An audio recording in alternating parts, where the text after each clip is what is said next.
College में गर्मियों की छुट्टियां होने पर राधिका और रोहन अपने दोस्त मनोज और शिल्पा के साथ परिवार के पुराने फार्म हाउस पर घूमने जाने का प्लान बनाते हैं।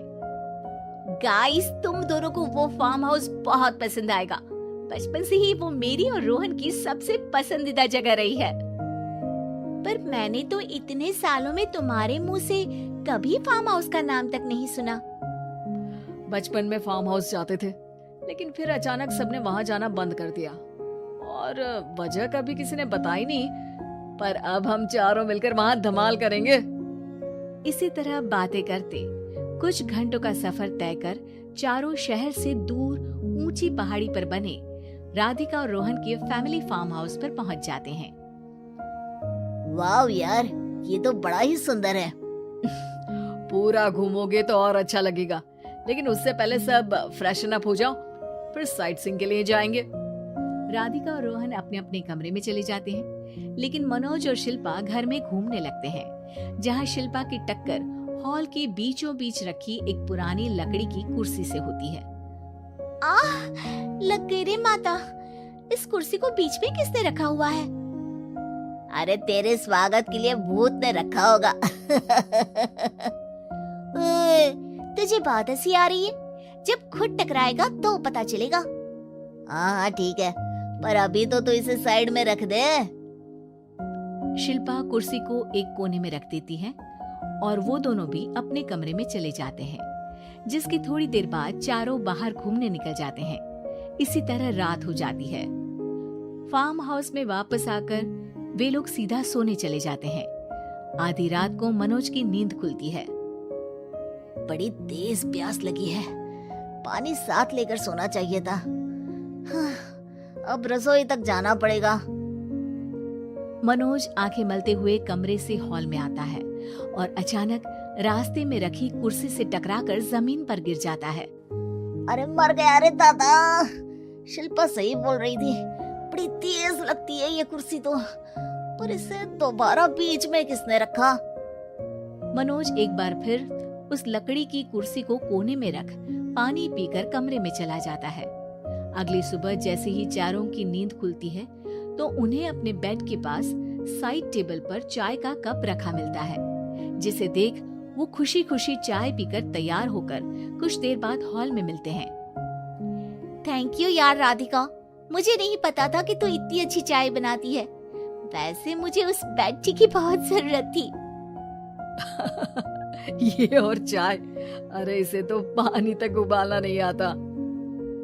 मतलब तूने हमारे लिए चाय बनाई क्या दोस्त? अरे चल पागल है क्या, इतना भी प्यार नहीं है मुझे कि तुम्हारे लिए बेड टी बनाऊं। चाय पर ये चर्चा करते हुए मनोज जैसे ही पीछे मुड़ता है तो एक बार फिर लकड़ी की पुरानी कुर्सी से टकराकर उस पर गिर जाता है। हाय रब्बा, अरे चाय छोड़ो, पहले ये बताओ कि इसे बार बार बीच में कौन रखता है? कल रात ही मैंने इसे साइड किया था। तुम पहले ये बताओ कि चाय किसने बनाई थी? सबकी बातों को कुछ देर ध्यान से सुनने के बाद राधिका हैरानी से कुर्सी की तरफ देखने लगती है। भूत दीदी। राधिका की बात सुन आपस में झगड़ रहे सारे दोस्त शांत हो जाते हैं। क्या बोला अभी तूने? अरे पर अब वो यहाँ कैसे हो सकती हैं? क्यों नहीं हो सकती?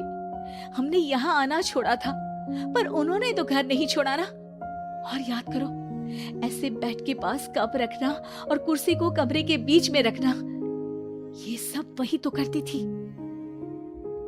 ये तुम दोनों किसकी बात कर रहे हो? अरे जो भी हो, कुछ अच्छा तो बिल्कुल नहीं लगता। अब देखो, डरने की कोई जरूरत नहीं है। वो सालों से इस घर में रहने वाली भूत दीदी है। वो बचपन से ही हमारे यहाँ आने पर एक बड़ी बहन की तरह हम दोनों का ख्याल रखती है। ओए, पगला गया है क्या? शिल्पा, मुझे यहाँ नहीं रहना, तू भी मेरे साथ ही चल। ये दोनों तो पागल हो गए हैं।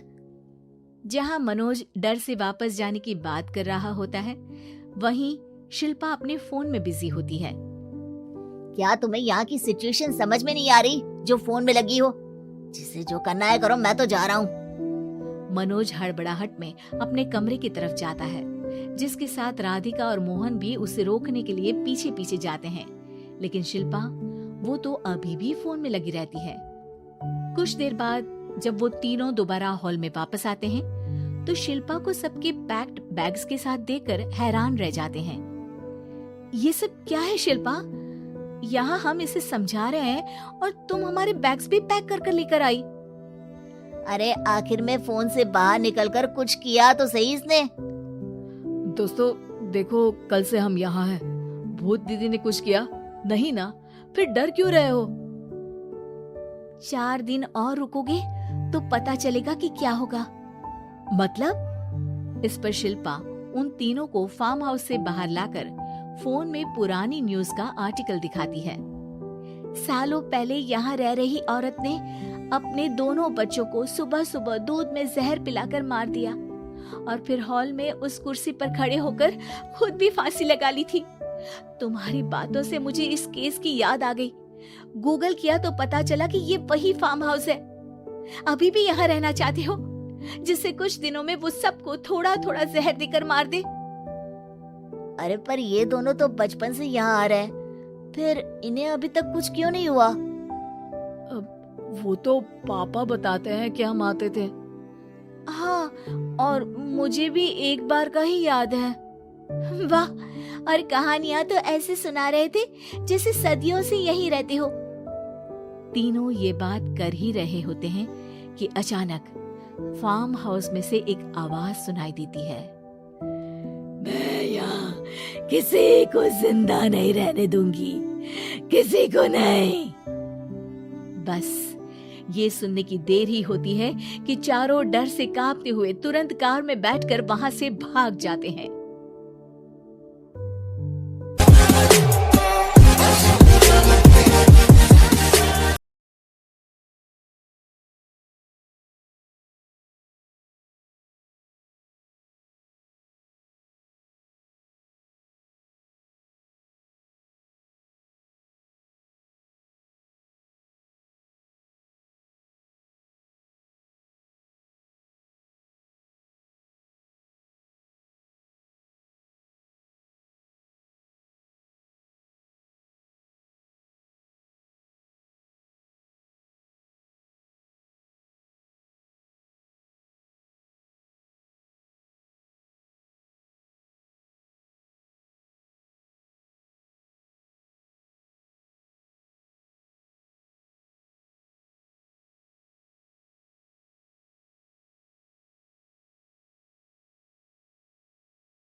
है।